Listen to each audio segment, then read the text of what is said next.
Hello दोस्तों, आज हम अरस्तू के बारे में अध्ययन करेंगे। अगर आपके सिलेबस में अरस्तू टॉपिक है तो प्लीज़ इस वीडियो को लास्ट तक ज़रूर देखिए और कमेंट में बताइए कि आपको मेरी वीडियो कैसी लगी। चलिए शुरू करते हैं। फ्रेंड्स, अरस्तू का जो जन्म हुआ वो 384 बीसी में हुआ और उनकी मृत्यु 322 बीसी में हुई। तो इनका टाइम पीरियड अगर पूछा जाए तो 384 बीसी से 322 बीसी तक है। अरस्तु फ्रेंड्स यूनानी दार्शनिक थे, स्टेगोरिया नगर के। अरस्तु को राजनीतिक विज्ञान का जनक कहा जाता है। फ्रेंड्स, अब कुछ पॉइंट ध्यान देने योग्य हैं कि राजनीतिक विज्ञान का जनक अरस्तु को कहा जाता है, जबकि राजनीतिक दर्शन का जनक प्लेटो को कहा जाता है। और आधुनिक राजनीतिक विज्ञान के जो जनक हैं मैकियावेली हैं। तो फ्रेंड्स, इन तीनों पॉइंट में थोड़ा सा अंतर है, तो तीनों पॉइंट को पूरे ध्यान से देखिएगा कि राजनीति विज्ञान के जनक अरस्तु हैं, राजनीतिक दर्शन के जनक प्लेटो हैं और आधुनिक राजनीतिक विज्ञान के जनक मैकियावेली हैं। मैकियावेली की एक बुक का नाम है द प्रिंस। तो फ्रेंड्स, ये भी पॉइंट याद रखिएगा। चलिए आगे देखते हैं।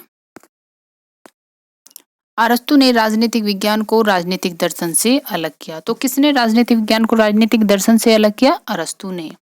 ये अरस्तु जो था प्लेटो का शिष्य, वह सम्राट जो सिकंदर था उनके गुरु थे। तो प्लेटो के शिष्य थे और सम्राट सिकंदर के गुरु थे। सुकरात, प्लेटो और अरस्तु जो हैं पश्चिमी दर्शन शास्त्र के महान दार्शनिक थे। तीनों ही, सुकरात भी, प्लेटो भी और अरस्तु भी पश्चिमी दर्शन शास्त्र के महान दार्शनिक थे।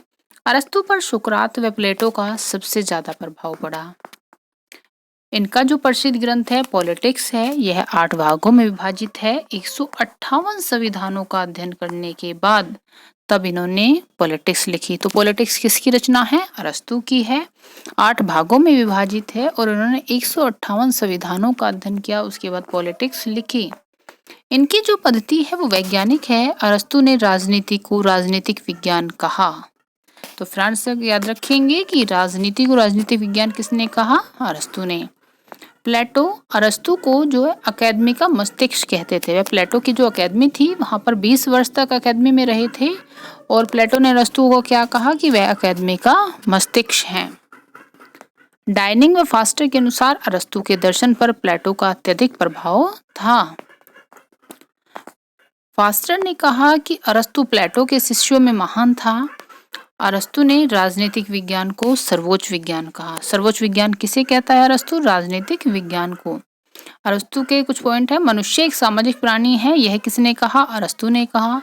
राजनीति में पोलिस शब्द का सर्वप्रथम जो प्रयोग किया है वह भी अरस्तु ने किया है।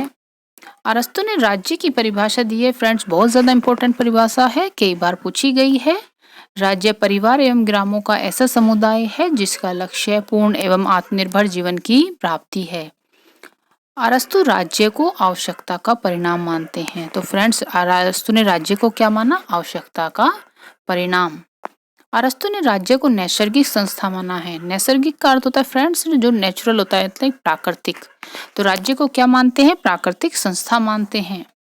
अरस्तु के अनुसार राज्य समूहों का समूह है और विकसित राज्य समुदायों का समुदाय है। तो अरस्तु ने राज्य को समूहों का समूह और समुदायों का समुदाय कहा है। अरस्तु के अनुसार देखते हैं कि राज्य का विकास जीवन की भौतिक आवश्यकताओं की पूर्ति के लिए हुआ है। यह निरंतर अस्तित्व में श्रेष्ठ जीवन की प्राप्ति के लिए है। तो फ्रेंड्स, अरस्तु ने राज्य के बारे में क्या कहा कि राज्य का जो विकास है वो भौतिक आवश्यकताओं की पूर्ति के लिए हुआ है और श्रेष्ठ जीवन की प्राप्ति के लिए इसका निरंतर अस्तित्व है। राज्य व्यक्तियों से पूर्ववर्ती संस्था थी। राज्य व्यक्ति का अंग है, व्यक्ति राज्य का अंग है, राज्य एक आत्मनिर्भर संस्था है। तो व्यक्ति को राज्य का अंग किसने बताया है? अरस्तु ने बताया है और कहा कि राज्य व्यक्ति से पूर्ववर्ती संस्था थी। राज्य कुटुंबों एवं ग्रामों का समुदाय है जिसका अस्तित्व सुखी एवं आत्मनिर्भर जीवन की प्राप्ति है। दासता के सिद्धांत के बारे में कहा है फ्रेंड्स अरस्तु ने कि जो दासता है वो एक नैसर्गिक यानी कि एक नेचुरल है। श्रेष्ठ व्यक्ति हमेशा से दुर्बलों पर शासन करते हैं। तो दासता को नेचुरल बताते हैं और कहा कि श्रेष्ठ व्यक्ति हमेशा दुर्बलों पर शासन करते हैं। दास को कुटुंब की संपत्ति माना। बच्चे बूढ़े स्त्रियों को नागरिकता देने के पक्ष में नहीं थे। उनके अनुसार यह अपरिपक्व, कमजोर और तर्कविहीन है। तो नागरिकता किसे देने के पक्ष में नहीं थे? बच्चे, बूढ़े और स्त्रियों को। और दास को ये कुटुंब की संपत्ति मानते हैं। नेक्स्ट पॉइंट की तरफ चलते हैं कि इन्होंने कहा कि जिससे विचार विमर्श और न्यायिक पदों में हिस्सेदारी मिलती है वही नागरिक। इन्होंने कहा नागरिक कौन है? कि जिसे विचार विमर्श और न्यायिक पदों में हिस्सेदारी मिलती है वही नागरिक कहलाने योग्य है। संविधान को राज्य का निर्धारक तत्व माना है इन्होंने। संविधान को दो भागों में बांटा। संविधान के दो भाग डिवाइड किए इन्होंने। एक तो शासन की सत्ता के आधार पर, एक शासन के उद्देश्य के आधार पर। देखते हैं इन्होंने 6 प्रकार के शासन का वर्णन करते हैं। तो ध्यान रखना फ्रेंड्स कि अरस्तु ने पहली बार जो शासन का है वर्गीकरण किया है। उन्होंने 6 प्रकार का शासन बताया है। 3 शुद्ध रूप बताए हैं शासन के, 3 विकृत रूप बताए हैं। चलिए देखते हैं। तो फ्रेंड्स इन्होंने शासकों की संख्या के आधार पर जो शासन का विभाजन किया है, शुद्ध शासन और विकृत शासन। इन्होंने शासकों से यदि एक शासक है और उसका शुद्ध शासन रूप क्या होगा? राजतंत्र। और वही जब विकृत शासन में आ जाएगा तो वह क्या बन जाएगा? निरंकुश तंत्र। कुछ लोगों के शासन को इन्होंने कुलीन तंत्र कहा जो शुद्ध शासन में आता है, और अगर यही विकृत हो जाए तो उसे धनिक तंत्र कहा है। और बहुत सारे लोगों का शासन शुद्ध शासन है अगर, तो वह पॉलिटी कहलाता है, भीड़ तंत्र कहलाता है। और विकृत शासन में लोकतंत्र कहा है। तो फ्रेंड्स इन्होंने जो वर्गीकरण किया है, 3 शुद्ध रूप दिए हैं, 3 विकृत रूप दिए हैं एक ही शासन के, कि अगर एक शासक शासन करता है तो वह राजतंत्र होता है। कुछ लोगों का शासन होगा तो कुलीन तंत्र होगा। बहुत सारे लोगों का शासन होगा तो पॉलिटी या भीड़ तंत्र होगा। यही शासन का शुद्ध रूप है। विकृत रूप क्या है? एक शासक का शासन जब निरंकुश तंत्र हो जाता है, कुछ लोगों का शासन धनिक तंत्र बन जाए, और बहुत सारे लोगों का शासन जब लोकतंत्र बन जाए, तो यह विकृत रूप है। तो फ्रेंड्स अब आगे देखते हैं। नेक्स्ट पॉइंट है पति पत्नी और संतान दास को इन्होंने परिवार कहा है। तो परिवार में इन्होंने पति पत्नी संतान के साथ साथ दास को भी शामिल किया है, और परिवार को नैसर्गिक संस्था बताया है। अरस्तु का वैचारिक दृष्टिकोण व्यक्तिवादी था, लेकिन वह मानवीय आवश्यकताओं को समझने वाला यथार्थवादी भी है। नैतिक श्रेष्ठता की पहली जो पाठशाला बताया वह परिवार को बताया। किसने बताया? नैतिक श्रेष्ठता की पहली पाठशाला परिवार को अरस्तु ने। संपत्ति पर निजी स्वामित्व होना चाहिए, लेकिन इसका उपयोग सामूहिक हित में हो। इन्होंने संपत्ति पर निजी स्वामित्व तो स्वीकार करते हैं, लेकिन के साथ ही कहते हैं कि इन पर सामूहिक हित में होना चाहिए इसका प्रयोग, जो भी संपत्ति है। राज्य में विधि की संप्रभुता होनी चाहिए।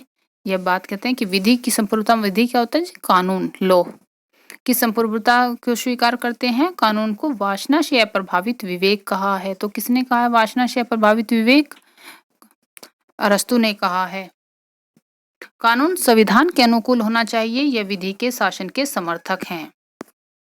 विधि का शासन किसी व्यक्ति के शासन की अपेक्षा व्यक्ति का संरक्षक अथवा सेवक बनना चाहिए। तो विधि के शासन को कहा कि किसी व्यक्ति के शासन की अपेक्षा व्यक्ति को विधि का संरक्षक अथवा सेवक बनना चाहिए। न्याय सद्गुण का व्यवहारिक प्रयोग है। इन्होंने न्याय के 2 प्रकार बताए हैं। एक सामान्य न्याय पड़ोसी से व्यवहार में, दूसरा विशिष्ट न्याय श्रेष्ठता के विशिष्ट पक्ष में। जैसे सामान्य न्याय होगा पड़ोसी के साथ व्यवहार में, और जो श्रेष्ठ विशिष्ट न्याय है वह समाज के अन्य व्यक्तियों संस्थाओं के साथ जो व्यवहार है वह विशिष्ट न्याय के अंतर्गत आता है। विशिष्ट न्याय के 2 प्रकार बताते हैं। फिर एक है वितरणात्मक न्याय, दूसरा है परिशोधनात्मक न्याय या सुधारात्मक न्याय। तो वितरणात्मक न्याय में योग्यता के अनुपात में राज्य के पदों का लोगों में वितरण। दूसरा परिशोधनात्मक न्याय या सुधारात्मक न्याय में आता है कि व्यक्ति में लेन देन संबंध जो व्यक्ति और व्यक्ति के बीच होता है वे सुधारात्मक न्याय के अंतर्गत या परिशोधनात्मक न्याय के अंतर्गत आते हैं। क्रांति के जन्म के इन्होंने 3 कारण बताए हैं। एक कारण है मनोवैज्ञानिक, सेकंड है मस्तिष्क में उद्देश्य, तीसरा है राजनीतिक उथल पुथल। तो तीनों कारण क्रांति का जन्म होता है, ये कारण अरस्तु ने बताए हैं। पॉलिटिक्स के अंतिम चरण में अरस्तु राजनीतिक आदर्श श्रेष्ठ व सुखी जीवन का विवेचन करते हैं। तो पॉलिटिक्स की जो इनकी बुक है उसके अंतिम चरण में अरस्तु क्या कर रहे हैं? राजनीतिक आदर्श श्रेष्ठ एवं सुखी जीवन का विवेचन करते हैं। 3 प्रकार की सुख की इन्होंने बात की है, वाहन सुख, शारीरिक सुख, आत्म सुख। आत्म सुख में इन्होंने साहस और विवेक को महत्वपूर्ण माना है। कितनी जनसंख्या को आवश्यक मानते हैं जो आकार या मात्रा में न तो कम हो न अधिक। एक ही प्रकार की शिक्षा प्रणाली का समर्थन किया है। आयु के आधार पर तो शिक्षा में भेद स्वीकार करते हैं, लेकिन ये एक ही प्रकार की शिक्षा प्रणाली का समर्थन करते हैं। इनके अनुसार शिक्षा का उद्देश्य उत्तम नागरिक या उत्तम व्यक्ति का निर्माण करना है। पॉलिटी भेड़तंत्र को सर्वश्रेष्ठ व्यवहारिक शासन बताया। तो अरस्तु ने सर्वश्रेष्ठ व्यवहारिक शासन किसे बताया है? तो फ्रेंड्स ये क्वेश्चन बहुत बार पूछा जा चुका है। ये बताया है पॉलिटी भेड़तंत्र को। इसमें मध्यम वर्ग का वर्चस्व होता है। मध्यम वर्ग राज्य का मेरुदंड है। तो फ्रेंड्स ये था अरस्तु के बारे में कंप्लीट नॉलेज। आपको कैसी लगी प्लीज मुझे कमेंट करके जरूर बताएं, और चैनल पर पहली बार आए हैं तो चैनल को सब्सक्राइब कर दें, लाइक शेयर एंड अपना कमेंट जरूर लिखें।